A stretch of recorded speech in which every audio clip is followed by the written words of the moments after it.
ರಾಜ್ಯಕ್ಕೆ ಒಳ್ಳೆಯದಾಗಲಿ, ಕ್ಷೇತ್ರಕ್ಕೆ ಒಳ್ಳೆಯದಾಗಲಿ ಅಂತ ಹೇಳ್ತೀನಿ. ಯಾಕೆ ಮಾತು ಹೇಳಿದೆ ಅಂದರೆ ಈಗಷ್ಟೇ ತೋರಿಸಿದ್ರು, ನೀವು ತೋರಿಸಿಲ್ಲ ಪಾಪ ಹಂಚ್ಕೊಂಡಿದ್ದೀರಿ ಅಂತ ಕಾಣುತ್ತೆ. ಅದರಿಂದ ಹಣೆ ಬರೋಕ್ಕೆ ಹೊಣೆ ಯಾರೂ ಇಲ್ಲ. ಕನ್ನಡದಲ್ಲಿ ಏನು ಬಂದಿದೆ ಅದಾಗ್ತದೆ.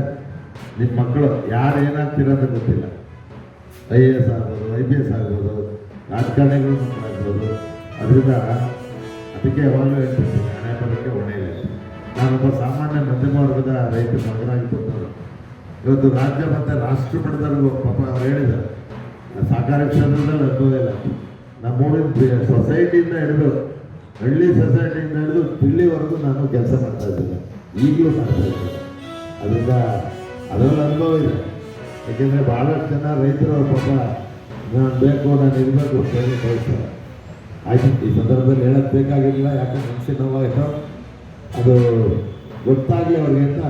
ಯಾಕೆಂದರೆ ಮಂತ್ರಿ ಮಾಡಿದ್ರೆ ಬಿದ್ದೋಗುತ್ತೆ ಸರ್ಕಾರ ಅಂತಾರಲ್ಲ, ಅದಕ್ಕೋಸ್ಕರ ನಾನು ಮಂತ್ರಿ ಮಾಡೋದು ಬೇಡ, ಸರ್ಕಾರ ಭದ್ರವಾಗಿರುತ್ತೆ, ಭದ್ರವಾಗಿರಲಿ, ನಾನು ಮಂತ್ರಿ ಆಗಿರೋದು ಚಿಂತೆ ಇಲ್ಲ. ಇವತ್ತು ಏನು ವಿದ್ಯಾರ್ಥಿಗಳು ನೀವೆಲ್ಲ ಉತ್ಸಾಹದಿಂದ ಬಂದಿದ್ದೀರಿ, ಉತ್ತಮವಾದಂಥ ಫಲಿತಾಂಶ ಬರ್ಬೋದು. ಮತ್ತು ದಾಖಲಾತಿ ಇನ್ನೂ ಅವಕಾಶ ಇದೆ. ನೀವು ಇನ್ನೂ ಮಕ್ಕಳನ್ನ ಹೊಲಿಸಿ, ಪೋಷಕರನ್ನ ಹೊಲಿಸಿ ದಾಖಲಾತಿನ ಜಾಸ್ತಿ ಮಾಡ್ಬೋದು. ಬಹುಶಃ ನಾನು ಪ್ರಥಮ ಸಾರಿ ಶಾಸಕರಾದಾಗ 1000 ಈಗ ಏನು 10:30 ತನಕ ಟೈಮ್ ಕೊಟ್ಟಿದ್ದಾರೆ. ಕೆಲವರು ಮೀಟಿಂಗಲ್ಲಿ ಸುಮಾರು ಜನ ಬಂದಿಲ್ಲ, ಅವರು ಸಹ ತಿಳ್ಕೊಬೇಕು. ಅವ್ರನ್ನೂ ಮತ್ತೆ ಇನ್ನೊಂದು ದಿವಸ ನಾವು ಅವ್ರನ್ನ ಕರೆದು ಮೀಟಿಂಗ್ ಸಹ ಹೇಳ್ತೀವಿ.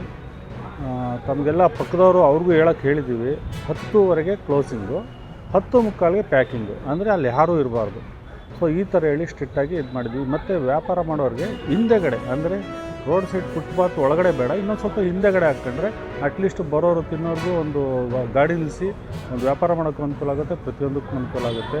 ಅಲ್ಲಿ ಯಾವುದೇ ಗಲಾಟೆ ವಗೈರೆ ಆದ್ರೂ ಇಮಿಡಿಯೇಟಾಗಿ ನಮ್ಗೆ ಹೇಳಬೇಕು ಅಂತಲೇ ಹೇಳಿದ್ದೀವಿ.